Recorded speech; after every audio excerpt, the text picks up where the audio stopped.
So in this context, to explain the spectral analysis, the first came Rutherford. Rutherford said that the electrons are basically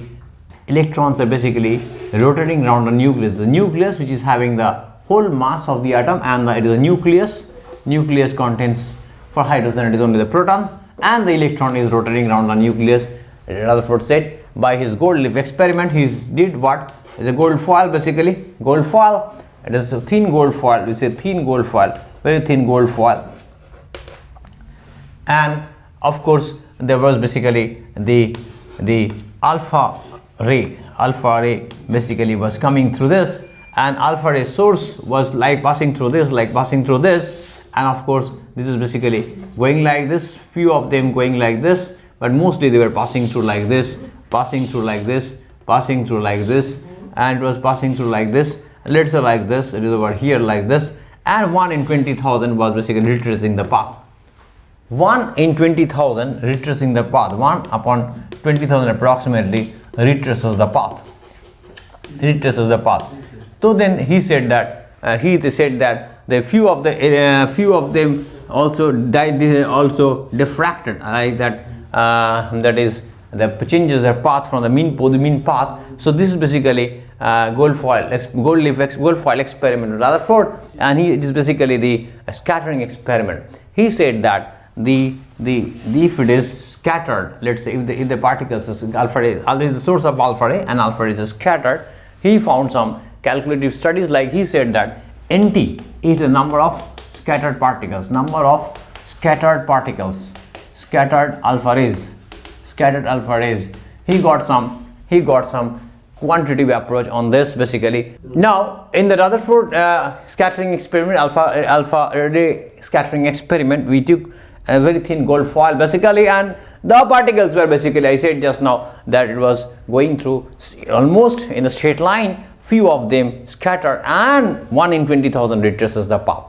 So Rutherford came to explain that what is the number of scattered particles. He said what, let's say this is a fluorescent screen, and it is basically a distance r, and we are taking the length of 1 centimeter, in which all the scattered particles will be found out. Now if the particle going like this, and it is theta, just now I have shown over here theta, so this is called theta, this angle is theta. Let's say it is theta 1, let's say it is theta 2, like this, and if it is passing, it is coming back, so it is 1 theta equal to 180, of course, if it is just retracing the path. So he said that NT, number of scattered alpha rays or alpha particles, will be equal to N0. It is N0 means number of scattered particles coming from the source, into T. T means the thickness of the gold foil. T is the thickness. We can say T equal to thickness of the gold foil.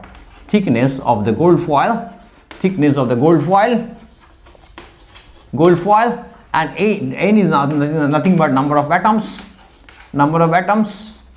Of course, by default, a nuclei per unit cc, per unit volume, you can say.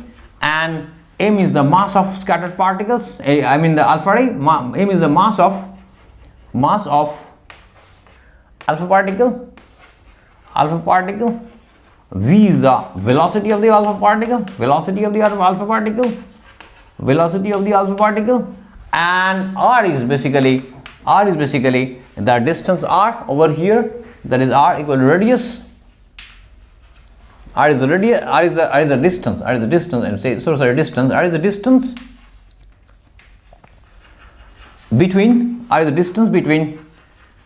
the fluorescent screen and the gold foil, between gold foil and fluorescent screen, and this is the length is 1 centimeter, we know, and what is there? Theta is the angle of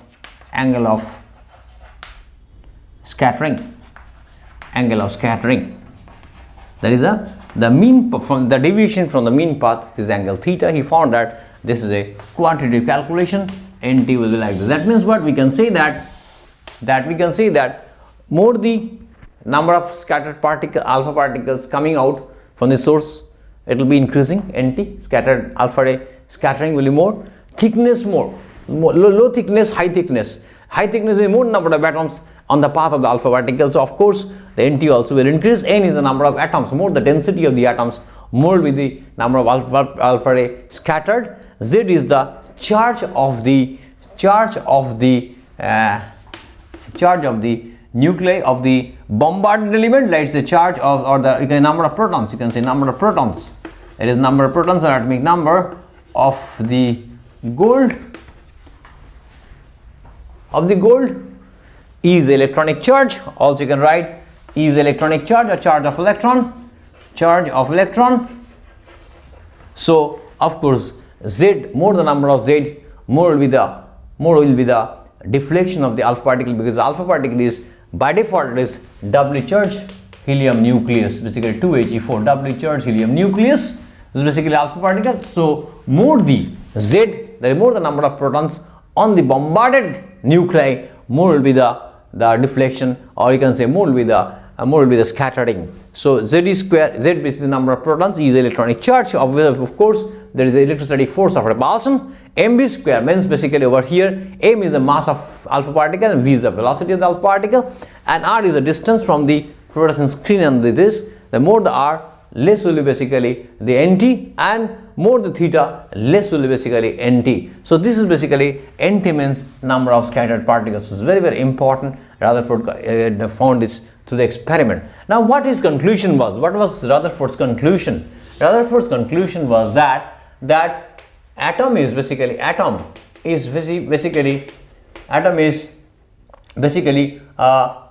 space, or you can say atom is having mostly empty space, nucleus at the center possess the mass of the atom, and electrons are rotating around the nucleus,